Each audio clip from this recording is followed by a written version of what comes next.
If you spent like any time at all exploring the cultural undercurrents of the modern internet, Oh, yeah? or if you've ever wondered about the driving forces behind the modern men's rights movement and what's broadly called the red pill manosphere, you've probably noticed this massive shift in the conversation. Right. A really seismic shift. Exactly. I mean, we're looking at this whole demographic of men who are fundamentally questioning the history and just the current state of our institutions. Yeah. They're asking how systems like uh, family courts, our schools, and mainstream media actually operate. And specifically, they're exploring this claim that these foundational pillars of society have been captured by feminist and Marxist ideologies. Yeah. So, welcome to today's deep dive. We are going to be exploring a really controversial, explosive, and widely discussed new ebook that tackles these exact themes head on. It's called The Masculine Rebellion. Right? The Masculine Rebellion: Men's Rights Against Unfair Society, written by Conrad Riker. And our mission today is to thoroughly unpack the history, the arguments, the data, and just the overarching worldview that resonates so deeply with this growing audience. But before we get into the actual mechanics of that worldview, we really need to set some explicit ground rules for how we're going to navigate this material. Yeah, that's crucial. Because the source we're looking at today contains highly politically and culturally charged content. I mean, it's provocative by design. Oh, absolutely. So because of that, we want to make it totally clear to you, the listener, that we are not here to take sides. We aren't endorsing or condemning the viewpoints presented in the book. Right. We're just acting as objective, impartial guides. We're going to break down the arguments, the data points, and the conclusions so you can fully understand the architecture of this specific ideological framework. Exactly. We're simply holding a mirror up to this cultural perspective, analyzing how it functions mechanically and, why it's gaining so much traction right now. And real quick, before we dive in, please remember to like and subscribe to this audio feed wherever you're listening. Also, the author wants you to know you can buy the ebook on Amazon, Kindle, and Google Play Books, and you can follow him at Conrad Riker on Substack. Right. So let's start right at the foundational premise, because the book really does not pull any punches out of the gate. No, it doesn't. It starts by attacking the modern definition of a word that most of society considers, inherently positive: equality. Right, equality, which he says is a trap. Yeah, the core premise here is that the concept of equality has been actively weaponized. It's described not as a noble goal, but as a guilt mechanism designed specifically to force men into surrendering their rights, their wealth, and their freedom. All while the broader culture, pats itself on the back for making progress. Exactly, and this grand societal critique is grounded in a very personal origin story. The author details going through a divorce where he lost his home, his life savings, and his time with his kids to a family court system that he claims essentially rubber-stamped his ex-wife's demands without a second thought. Which is awful. Yeah, and this isn't presented just as some abstract theory, right? It's framed as this lived trauma that basically opened his eyes to what he views as the rigged nature of the system. Yeah, that personal anecdote is totally crucial to understand because it serves as the emotional bedrock for the entire framework. This divorce experience introduces a concept he terms the gynocratic fog. The gynocratic fog. Yeah, and to understand this fog, you have to look at the mechanics of how society allegedly operates under this systemic, pervasive illusion. The argument is that institutions systematically lie to men. Telling them that the social contract is fair. Right, that it's just and based on equal partnership, while simultaneously acting as this hyper-efficient machine designed to extract their resources. So within this fog, the claim is that modern institutions have decided to treat masculinity itself not as a biological reality, but basically as a behavioral defect. A disease that needs to be managed or fixed or, medicated away. Right. The idea being that whenever there's talk about dismantling the patriarchy, what's actually happening is the drafting of these legal frameworks that turn traditional expectations of men, like providing and protecting, into a form of indentured servitude. Exactly. And to pierce through that fog, the text relies heavily on statistical juxtaposition to highlight the disparity between cultural messaging and, material reality. Like the alimony stat. Yes. For instance, it highlights that 85% of alimony payers are men, and then it places that alongside the really grim reality that men commit suicide 3.5 times more often than women. Wow. So the analytical thrust asks the reader, if the male demographic is suffering from such disproportionate rates of self-harm and financial devastation in family courts, why is the cultural narrative overwhelmingly focused on diagnosing and curing toxic masculinity? Which raises a fascinating point about how we categorize behavior on a societal level. There's this glaring disparity pointed out regarding how we even search for these concepts online. Right, the Google search data. Yeah, the text cites a disparity where toxic masculinity yields 327 million results, while toxic femininity yields a paltry 2.1 million. And apparently, most of those 2.1 million results are just articles debating whether the term toxic femininity should even be allowed to exist. Exactly. Which, within this framework, isn't just a quirk of search engine algorithms. It's presented as hard proof of a cultural narrative mechanism. The logic is that society has built an infrastructure that exclusively pathologizes male behavior, labeling aggression or stoicism as inherently toxic, while entirely sanctifying or at least finding sociological excuses for female behavior. It basically creates an environment where one demographic is permanently assigned the role of the oppressor, right? Regardless of their individual material suffering. Right. And the other is permanently assigned the role of the victim, granting them structural immunity from criticism. I was thinking about the mechanics of this and the modern social contract for men, as described here. It feels remarkably similar to a rigged casino game. Oh, that's a good analogy. Yeah, imagine you're invited to sit down at a poker table. You're told the game is fair. The rules are standard. Everyone has an equal shot. You play by the rules. You put in the work. But then what happens? The moment you start building a stack of chips, the house, which in this analogy is the state, acting on behalf of modern feminism, suddenly changes the rules mid-hand. Wow, okay. They say, actually, your opponent gets a portion of your chips because of historical grievances. Yeah. And by the way, if you complain about this redistribution, you'll be thrown out of the casino entirely. Right. But that raises a massive question for me. If the system is genuinely as rigged and punitive as this framework claims, why do men continue to participate in it at all? Why keep sitting down at the table? Well, that is the central paradox the text attempts to solve. The explanation offered is that men continue to participate because they are conditioned by that gynocratic fog to believe they have a moral, almost biological obligation to do so. The provider instinct. Exactly. The provider instinct is weaponized against them. And furthermore, it's not just psychological conditioning, there's a tangible enforcement mechanism. Like the state. Yes, the state uses the absolute threat of force, like jail time for contempt of court or wage garnishment, to ensure compliance. Men sit at the table because they believe there's no other table, and if they try to leave, the house sends armed guards to empty their pockets anyway. Which naturally brings us to how this casino analogy applies directly to the institution of marriage. Because the argument laid out is that under current legal frameworks, modern marriage is quite literally financial suicide for men. And the text traces the turning point of this dynamic back to a very specific historical shift, the introduction of no-fault divorce laws in 1969. Okay, so to understand the weight of this argument, we have to look at how divorce functioned mechanically before 1969. Right. Historically, marriage was viewed as an ironclad contract. To dissolve it, you had to prove fault, adultery, extreme abuse, or abandonment. So the innocent party had immense leverage. Exactly. This legal requirement meant that the innocent party had leverage in the negotiation of assets. If you wanted out and you were at fault, you paid a heavy price. But then no fault changed that. What no-fault divorce laws did, starting in California and then sweeping across the globe, was remove the requirement to prove wrongdoing. Suddenly, either party could dissolve the contract at any time for any reason. Or for no reason at all. Right. And the data presented suggests that this legal shift had catastrophic consequences for men. The book claims that after no-fault divorce was implemented, making it legally effortless to dissolve a marriage, there was a 65% spike in male suicides over the following decade. A 65% spike. Let that sink in. Yeah. The correlation drawn is that men were suddenly having their families, their homes, and their assets legally stripped away from them without having committed any contractual breach. Right. The framework views this not as a tragic end to relationships, but as the creation of a massive, well-oiled extraction machine. It points to a $50 billion divorce industry that thrives specifically on the dissolution of the family unit.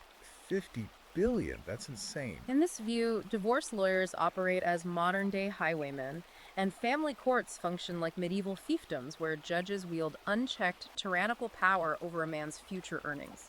So the core sociological argument here is that the state essentially outsourced its welfare system to ex-husbands, rebranding the redistribution of wealth as child support and alimony. And the legal precedents cited to illustrate this are just staggering. There's this concept introduced called the alimony unicorn. The alimony unicorn, yeah. Yeah. The specific case here involves a Silicon Valley CEO who was ordered by a court to pay his ex-wife $22 million. Right. But the crux of the outrage isn't just the dollar amount, it's how the court justified it.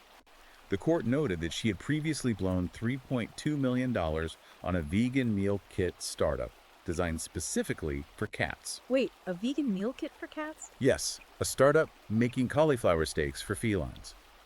And under the legal doctrine of maintaining the lifestyle to which he had become accustomed, the husband is legally obligated to continue funding this level of absurdity post-divorce. I mean, that's just, wow. The lifestyle maintenance doctrine is a key target of critique here. Legally, it means that if a man works 80 hours a week to provide a luxurious lifestyle, the court views that lifestyle as a permanent entitlement for the spouse, regardless of her own earning capacity. Or the reasons for the divorce. Exactly. And to highlight how radically this departs from historical norms, the text provides a fascinating parallel. It points out that in 1423 in England, a farmer whose wife abandoned him could legally demand 12 cows from her family as restitution for breaking the marital contract. So if we contrast that historical property right with the modern asset division, the argument is that the modern man doesn't get the 12 cows. He loses the cows, he loses the farm, he loses the tractor, and the court garnishes his future harvests for the next 20 years. Right. It paints a picture where modern men actually have fewer legal protections against marital abandonment than a medieval peasant did. Which is a wild perspective. Yeah. But the exploration of legal vulnerabilities pushes even further into a concept described as biological sabotage. Yeah, this is where the mechanics of family law truly clash with biology. The text brings up a highly documented case of a California bartender who went on a Tinder date. He used a condom, clearly intending not to conceive a child. Okay. However, after the fact, the woman retrieved the condom from the trash and used it to impregnate herself, a literal turkey baster scenario. Wait, hold on. If you trace the legal logic there, the courts are fundamentally separating the act of reproduction from the intent to parent, yet retaining the financial obligation. How did the court possibly justify that? Well, the legal outcome was that the courts decided that by simply agreeing to the initial act of intercourse, the man had given implied consent to the biological consequences, regardless of the deceit involved. Implied consent. Yes. He was ordered to pay 18 years of child support.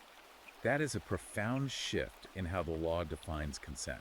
Yeah. I mean, if a man is actively using contraceptives and someone circumvents that against his will, calling that implied consent fundamentally rewrites the threshold for bodily autonomy. Precisely.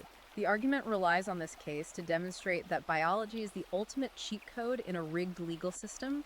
And this isn't presented in isolation, it's paired with data on paternity fraud. Which is also terrifying. Right. The statistic cited is that 1 in 10 fathers is unknowingly raising another man's child. Within this ideological framework, these are not viewed as bizarre anomalies. They're presented as proof of systemic warfare. Yes, where women are actively incentivized by the state to game the system, whether through condom sabotage, lying about birth control, or outright paternity fraud. The overarching claim is that they do this knowing the family courts will enforce the financial extraction regardless of the truth. Because it prioritizes the state's interest in securing funding over a man's right to justice. So, observing this landscape, the proposed solution for the future of relationships is incredibly pragmatic, almost ruthlessly corporate. The Costco membership model. Exactly. The suggestion is that men need to start treating marriage like a Costco membership. You don't sign up for life with an irrevocable contract, you sign up with terms that require an annual renewal. Right. The advocacy here is for postnuptial agreements with strict expiration dates, forcing an ongoing yearly performance review of the partnership. But looking at the broader societal implications, if we reduce marriage to a purely transactional yearly contract like a streaming subscription, doesn't it entirely destroy the traditional concept of family stability? It's a fair question. I mean, how does a society build a legacy or maintain a stable environment for children if the foundational partnership is constantly operating under the threat of a 12-month cancellation? It is a profound critique of the solution, and it perfectly highlights the extreme defensive nature of these proposed mechanisms. The counter-argument from the text perspective would likely be that the traditional concept of family stability has already been destroyed. Not by men, but by the state. Right, by the state and the implementation of no-fault divorce. The Costco membership model is framed merely as a survival tactic, a logical adaptation to a post-marriage landscape where the original contract has been rendered void by the courts.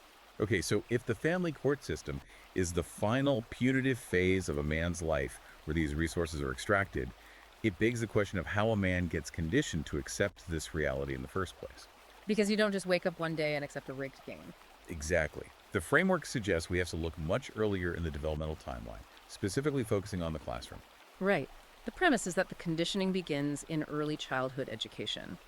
The modern education system is described here as a feminist petri dish. A petri dish, wow. The mechanical argument is that schools have been systemically redesigned to reward behaviors traditionally associated with girls' docility, sitting still, verbal compliance, passive learning, While actively punishing natural male leadership and the kinetic, hands-on, high-energy instincts of young boys. There's a specific term coined for this dynamic, the velvet handcuff. The velvet handcuff. And from what I understand, this theory suggests that the educational environment pathologizes the natural energy of boys. Yes, the velvet handcuff operates alongside what is termed the Athena complex.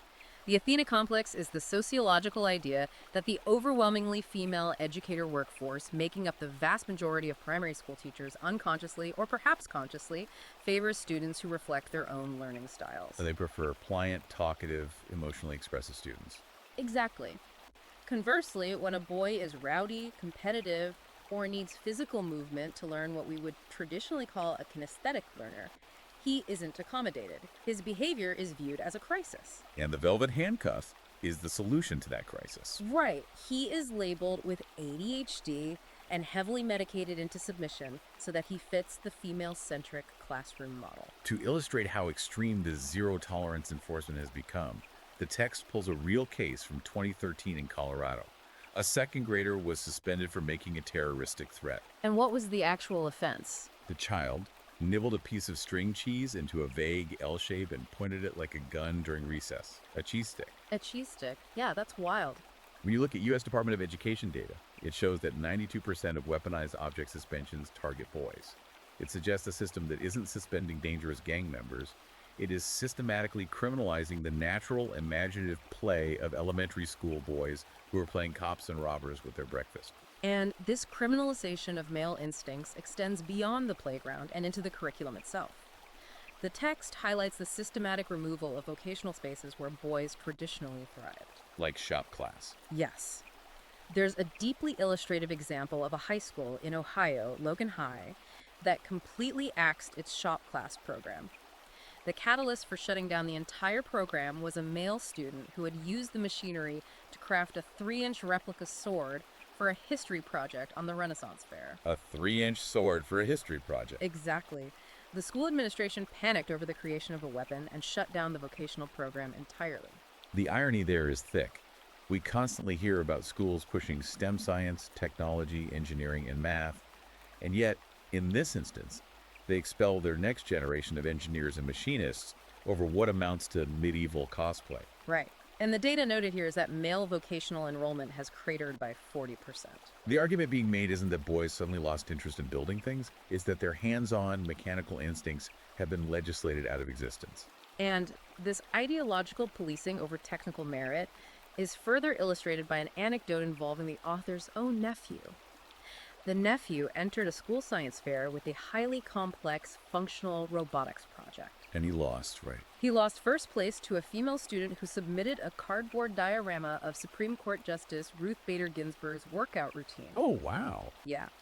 And when the judge noted in the text, as a gender studies minor was confronted about the judging criteria, she allegedly stated that the school was prioritizing projects that challenged toxic maker culture. Toxic maker culture.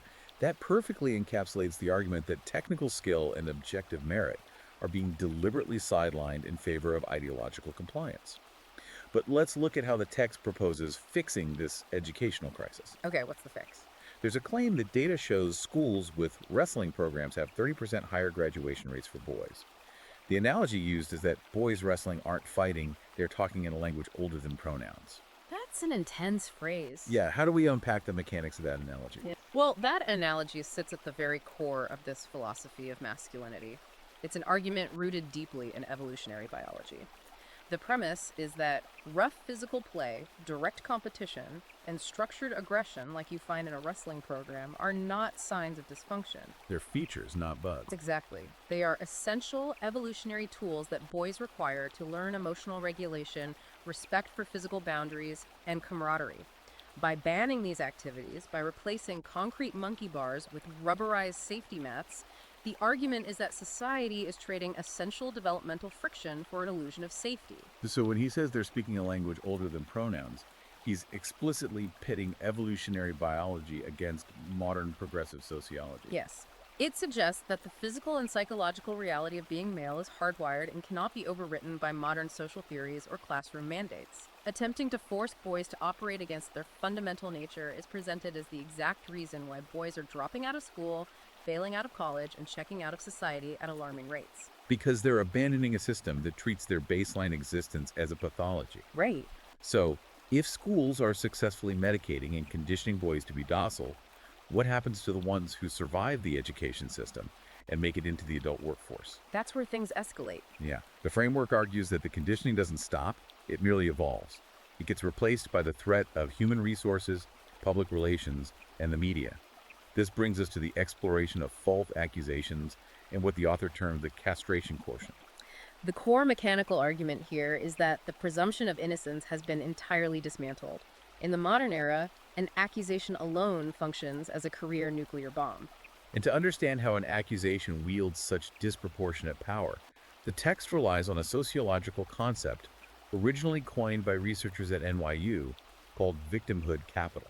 We need to unpack how this capital is traded in modern society. Because in a traditional economy, status is gained through competence, wealth, or physical strength. Right. But in our current cultural economy, claiming victimhood grants an individual immediate unearned status, moral authority, and institutional leverage. So essentially, being a victim is no longer just a state of suffering, it is a highly lucrative asset class.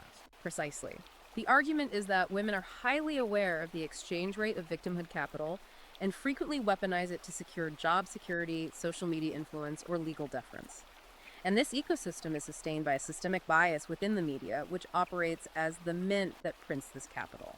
The text cites Columbia Journalism Review data suggesting that 67% of male journalists actively self-censor their writing to avoid being labeled anti-feminist. 67%, that's a huge number. And this self-censorship is driven by what is referred to as the gender studies mafia, a cultural policing force that ensures male perspectives are silenced, marginalized, or fired unless they perfectly align with progressive orthodoxies. The real-world mechanics of how this plays out are stark. There's a detailed breakdown of a 2017 case at the University of Michigan. A male student was expelled because his ex-girlfriend retroactively decided that their entire 6-month relationship was non-consensual. We aren't talking about a specific event of assault. We are talking about a post hoc redefinition of a half-year relationship. Right. There was no police report filed, no physical evidence presented, just her word months after the fact. And the university administration, acting through a Title IX tribunal, served as judge, jury, and executioner, completely destroying his academic career based solely on the allocation of victimhood capital. And this extends far beyond university campuses into the corporate world. The text backs this up with data from the Cato Institute, which shows that 60% of men who are falsely accused of workplace misconduct end up losing their jobs within 6 months. 60%. Crucially, this job loss occurs regardless of whether the accusation is ever proven true or even if it's demonstrably proven false. The mere proximity to the accusation makes the man a liability to corporate HR departments, so he is excised. Which leads directly into the theory of the castration quotient within media and journalism. The observation here is that if you look at the landscape of modern media, the male writers who advance the fastest, the ones who win the Pulitzer Prizes and get the major columns, are the ones who write performatively woke think pieces. They essentially write elaborate apologies for their own masculinity, churning out articles about how men are inherently problematic, dangerous, or obsolete. The author views these journalists as having metaphorically castrated themselves to appease their editors and the prevailing cultural zeitgeist. The fundamental critique here is that you cannot build a stable foundation of true equality on a bedrock of falsehoods and performative self-flagellation. It is viewed as a cowardly capitulation to a hostile ideology. To combat this, the proposed solution is incredibly aggressive. The argument is that we need to make retractions as loud as the original accusations. If a media outlet runs a false story that ruins a man's life, they should be legally forced to print the correction on the front page with the exact same font size and prominence. It sounds reasonable in theory. But furthermore, it advocates for severe, mandatory criminal penalties for anyone found guilty of fabricating an accusation. Wait, if you start throwing people in prison for unproven accusations, aren't you just going to terrify actual abuse victims into total silence? That is the big question. How does this framework reconcile the immense chilling effect that would have on real survivors who might lack perfect empirical evidence? Well, that is the crucial standard counterargument to this hardline stance. The fear is that heavily penalizing false accusations will inadvertently protect actual abusers by making the stakes of coming forward impossibly high. However, within the logic of this text, the response is that a massive chilling effect already exists. It just currently targets men. The framework prioritizes the restoration of constitutional due process. It argues that the collateral damage of innocent men having their lives, careers, and mental health destroyed by unproven allegations is a silent human rights crisis. So in this view, protecting the presumption of innocence must take absolute precedence over facilitating the ease of making accusations. Yes, it forces a deep reflection on how pop culture shapes our baseline reality. Think about the cultural phenomenon of a movie like Gone Girl and the character of Amy Dunn. Oh yeah, the fake disappearance. The text points out how modern pop culture often portrays psychotically manipulative women who fake abuse or orchestrate elaborate hoaxes as bizarre empowerment icons, or at least highly complex, brilliant anti-heroes. But when a real man is accused in the real world, the media machinery treats him as a confirmed monster before an investigation even begins. The double standard is baked into our entertainment. And that double standard, according to the book's thesis, is not just a quirk of the media or family courts, it is woven into the very economic fabric of the state itself. Which brings us to the macroeconomics of this dynamic. Right, an exploration of the state, taxation, welfare, and a dark sociological concept termed rational suicide. Man, this is where the analysis gets incredibly heavy. The proposition is that modern society, at a structural level, treats men as entirely disposable labor. Men are not viewed as human beings requiring empathy, psychological support, or a safety net, but rather as a permanent expendable funding source for a gynocentric welfare state. And when the financial, legal, and emotional burden of this massive extraction becomes too agonizing to bear, men do not commit suicide out of chemical depression or mental illness. No. They choose what is termed rational suicide as a literal, cold, cost-benefit analysis of their existence. To truly grasp the mechanics of this argument, the text takes us through a very specific historical lens, examining the 19th Amendment, which granted women the right to vote. The analysis here argues that this legislative event fundamentally altered the macro-social contract by creating a permanent client class. The logic is that politicians quickly realized they could secure and maintain perpetual power by promising expanded, state-funded freebies, housing, healthcare, food subsidies, and safety nets. And because women generally favor stronger safety nets, they vote for the politicians promising these expansions. But the math of how it's funded is where the grievance lies. Exactly. The text cites statistics claiming that women make up 72% of welfare recipients across various programs, while men, due to working longer hours, taking fewer career breaks, and gravitating toward higher paying, higher risk fields, pay 82% of all income taxes. So 82%. Therefore, within this ideological framework, the state essentially acts as an armed intermediary, forcibly redistributing male labor and wealth to subsidize female lives, creating a system where men are enslaved to the tax code to fund a demographic that overwhelmingly votes against their interests. The real-world anecdotes used to highlight this concept of systemic male disposability are just heartbreaking. There's a detailed account of a man in Florida who was ordered by a judge to pay $300,000 in back child support. But the catch is that. Right, the catch. Yeah. A DNA test had conclusively proven the child was not biologically his. Oh, man. We're talking about the legal mechanism where a court decides that establishing legal fatherhood and securing funding is more important than the biological truth. The court didn't care about the DNA. They cared about balancing the state's welfare sheet.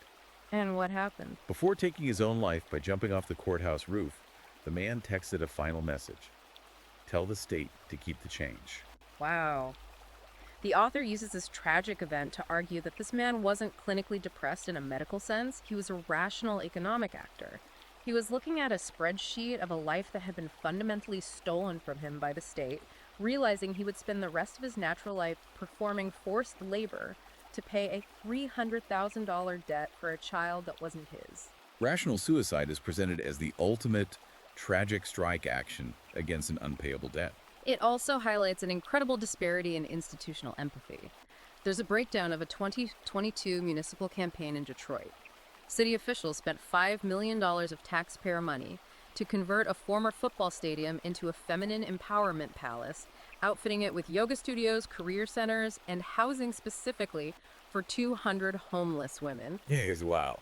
Meanwhile, 1,800 homeless men freezing in the exact same city were given one-way Greyhound bus tickets to Ohio and essentially told to disappear so they wouldn't blight the downtown area. And this local example is extrapolated to the federal level. The text cites federal data, noting that the U.S. Department of Justice funds roughly 2,000 women's domestic violence and homeless shelters across the country. And the number of federally funded shelters dedicated exclusively to men. 3. Just 3. The argument posits that this disparity isn't just accidental inequality, it's the deliberate, systemic eradication of male suffering from the public consciousness. If society doesn't build shelters for men, it doesn't have to acknowledge that men need sheltering. Which leads to arguably the most controversial political solution proposed in the entire text. The author argues that voting rights should be strictly and irrevocably tied to the military draft. Oh, this part is intense. The mechanism would be simple if you do not register for selective service, if you do not formally offer your body to defend the state in a time of war, you do not get to cast a ballot to decide how the state operates, goes to war, or taxes its citizens. No draft registration, no vote. How does the book justify this massive disenfranchisement using data on workplace fatalities? The justification is rooted in the harsh biological and physical realities of building and maintaining physical civilization. The text points to OSHA data, the Occupational Safety and Health Administration, showing that men comprise roughly 80 to 90% of all severe workplace fatalities. It details the lives of Alaskan crab fishermen working in sub-zero, lethal temperatures, or underwater welders, or high-rise construction workers. The foundational argument is that men literally bleed, suffer catastrophic injuries, and die at massive rates just to build the physical infrastructure of society, the roads, the power grids, the skyscrapers. And they are the demographic legally expected to die in the trenches during wartime. Right. Therefore, the moral argument presented is that it is a profound injustice for a demographic that faces virtually zero physical risk of military conscription, and that largely avoids the most hazardous physical labor to hold the voting majority. The claim is that they are simply voting to heavily tax and regulate the demographic that is actually doing all the bleeding and dying to keep the lights on. It frames the current system as representation without taxation of physical risk. It's basically the ultimate formulation of no taxation without representation, but flipped to no representation without physical risk. If you aren't willing to die for the state, you don't get to steer the state. Okay, let's pivot from the macroeconomics of the state and taxation down to the microeconomics of modern romance, which is where this framework really hits the daily lives of its audience. Yeah, the dating market. The text delves deeply into the modern dating market and what it hilariously but very seriously refers to as the simp industrial complex. It focuses heavily on the algorithmic exploitation of male resources. The analysis of dating apps like Tinder, Bumble, or Hinge is deeply cynical, but it is entirely grounded in the mechanics of behavioral economics and algorithmic design. The modern dating app ecosystem is described as a brutal, winner-take-all market that operates on a severe Pareto distribution. The 80-20 rule. Exactly. The data cited suggests that 80% of women on these applications are exclusively swiping on and chasing the top 10 to 20% of men, the men who possess perfect jawlines, optimal height, and obvious flaunted wealth. So the algorithm functions as a ruthless market maker. It artificially restricts visibility to create scarcity. This leaves the vast majority of average men completely invisible to the local dating pool. Yet, and this is the crucial economic mechanism, these average invisible men are the ones desperately buying premium subscriptions, super likes, and profile boosts. They're the ones providing the liquidity that actually funds the platform. Exactly. The text notes that platforms like Tinder generate billions of dollars a year, overwhelmingly extracted from male users. The author calls this selling the digital equivalent of participation trophies. It's an economy built entirely on the monetization of male desperation and loneliness. To illustrate the depth of this indignity, the book provides the example of Jake. Oh, Jake's story. Jake is described as a 32-year-old, average-earning software engineer who was so starved for human connection that he spent $500 on a platform similar to OnlyFans. He paid for a personalized video, expecting some form of intimacy or connection. And what did he get? What he received in return for $500 was a 10-second clip of the creator's cat licking itself. Just the sheer indignity of that transaction is what the text is highlighting. It's a perfect illustration of the simp industrial complex, a marketplace where women can extract maximum exorbitant financial value for absolute zero emotional, physical, or even conversational investment. And the framework ties this back to the macroeconomics we just discussed. It argues that the state's welfare system incentivized single motherhood and removed the sheer economic necessity for women to partner with average men for baseline survival. With survival guaranteed by the state, unchecked hypergamy was unleashed. Hypergamy being the sociological tendency to only seek mates of higher status or wealth. So with the baseline removed, women only look up, leaving average men digging deeper into their wallets for diminishing and often humiliating digital returns. Looking at the mechanics of this modern dating market exactly as it's described here, it functions identically to a massive cryptocurrency scam. Think about it, it's incredibly overhyped by the culture. It requires a massive expenditure of energy, time, and financial resources from the average guy. And fundamentally, it operates as a rug pull. Right. You invest all this time and money buying digital tokens like super likes, expecting a return on investment, a relationship, a family, intimacy, and instead, the algorithm just siphons your wallet dry, enriches the platform, and leaves you holding an empty bag. So if swiping is functionally a rigged token economy, what is the proposed solution for men? The solution is absolute, uncompromising withdrawal from the digital market. The text advocates for a philosophy of attention austerity. Attention austerity, I like that. The directive is clear: men must delete the dating apps entirely, cancel all subscriptions to platforms like OnlyFans, and stop subsidizing this one-sided economy. Instead of throwing money into an algorithmic void, the advice is to redirect those resources internally. Spend that app subscription money on a gym membership, focus on building actual physical and financial value, and return to the cold approach, learning to speak to women in real-world environments without digital intermediation. The economic theory here is that by systematically starving the algorithmic beast of male attention and capital, men can force a massive market correction. Which perfectly sets up the culmination of the entire book. Because this text doesn't just spend its pages listing grievances and highlighting depressing statistics, the final chapters are essentially a tactical exit strategy. Right. It offers a comprehensive blueprint for men to reclaim their power, their honor, and their financial independence by completely, systematically disconnecting from what the author views as corrupted, woke institutions. And this proposed revolution starts at what the author identifies as the root of the rot-curing fatherlessness. The text cites Department of Justice data showing that 70% of juvenile delinquents grew up in homes without a father. Huge metric. The overarching argument is that the state, operating through the welfare system and the family courts, committed a form of cultural genocide by legally and financially incentivizing the removal of fathers from the home. Therefore, the first step of the rebellion is to rebuild the absolute authority of the father.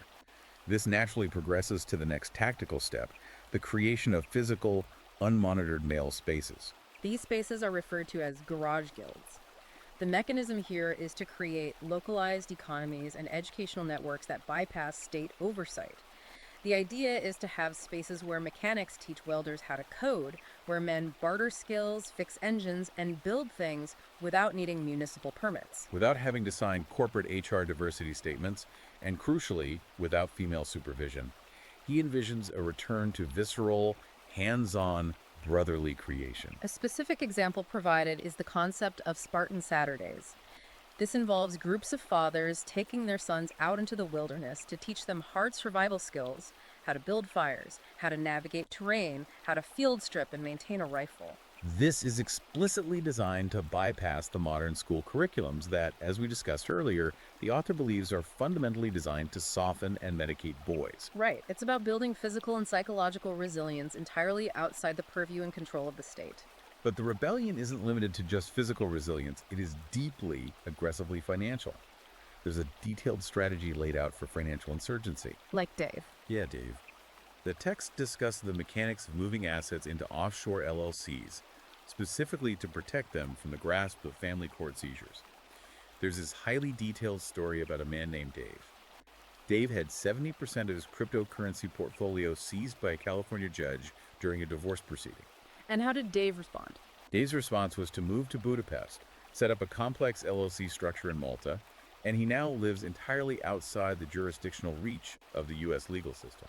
Furthermore, the text heavily advocates for the adoption of privacy-focused cryptocurrencies like Monero. Unlike Bitcoin, which has a public ledger, Monero is virtually untraceable. The explicit advice is to use these cryptographic tools to hide wealth from what the author considers the rigged casinos of the family court system, ensuring the state cannot garnish what it cannot mathematically locate. And the financial tactics extend into active market sabotage or activist investing. The book advises men to actively short ESG-focused companies. ESG stands for Environmental, Social, and Governance Initiative, which the author derisively rebrands as estrogen-soaked governance. Yeah, okay. The mechanical claim is that when massive brands like Target, Disney, or Netflix push progressive social agendas, they alienate their core consumer base and their market capitalization drops. The strategy tells men to bet against those stocks, profit off the decline, and funnel those profits into funding men's shelters, legal defense funds, and community shooting ranges. It also highlights the power of the parallel economy through small business. It points to a business called Chad's Grill, described as a steakhouse thriving in a highly progressive urban center. And how does it succeed? It succeeds by serving $20 man-spreader platters, utilizing hyper-masculine branding, and absolutely refusing to apologize or yield to online cancellation attempts. It's the ultimate culmination of this philosophy. If the system is mathematically rigged against you, you do not beg the system for fairness or inclusion. You build a parallel economy. You build digital platforms the state cannot censor, and you accumulate wealth through cryptographic means that the state cannot seize. Look, observing the architecture of this movement, there's a deep historical irony at play here. The text brands this a massive rebellion, but if you strip away the provocative internet slang and the modern digital tactics, the core mechanics of what is being advocated for look remarkably like traditional hard-nosed capitalism mixed with ancient stoicism. Is this really a new revolution, or is it simply a tactical retreat into ancient tribalism? I mean, the text constantly references Roman legionaries, Stoic philosophers, and the Spartan Agog system. Right. From a sociological standpoint, it feels less like a step forward into a new future and more like a highly organized retreat to the Bronze Age. That is a very astute structural observation, and frankly, it's a critique that the ideological framework would likely embrace with open arms. The core tenet of this worldview is that modern progress is not actually progressive. It is viewed as a fatal deviation from the natural evolutionary order that built human civilization in the first place. So we're retreating to ancient tribalism, to the Spartan model of intense brotherhood, physical discipline, and strict hierarchy, isn't seen as a regression. No, it's a return to form. The fundamental mindset being instilled here is that in the current allegedly hostile environment, weakness, whether physical, emotional, or financial, is a luxury that men simply cannot afford. If the state views you as disposable labor, your only logical defense mechanism is to become undeniably indispensable to your local brothers. And entirely technically ungovernable by the broader state. Well, we have covered a massive amount of ground today, navigating through the mechanics of some incredibly turbulent and controversial sociological waters. But I want to leave you, the listener, with a final provocative thought. It's something that isn't explicitly spelled out in a single sentence of this book, but it's deeply, hauntingly implied by the totality of the data and the worldview we've just unpacked. Right. If the data presented on catastrophic male dropout rates, the spike in male suicides, and the mass financial disenfranchisement through the family courts holds true, what actually happens to a civilization when its primary builders, its heavy infrastructure workers, and its military defenders decide to systematically opt out? What happens when millions of men decide to offshore their resources, hide their wealth in untraceable crypto, refuse to marry, and completely stop participating in the social contract? Can any modern society survive if a massive, vital demographic of its men views the state not as a protector, but as an active, hostile entity? It's an economic and sociological question that goes far beyond internet culture and strikes directly at the heart of how a civilization sustains itself. It is the existential question operating at the very core of this entire cultural movement.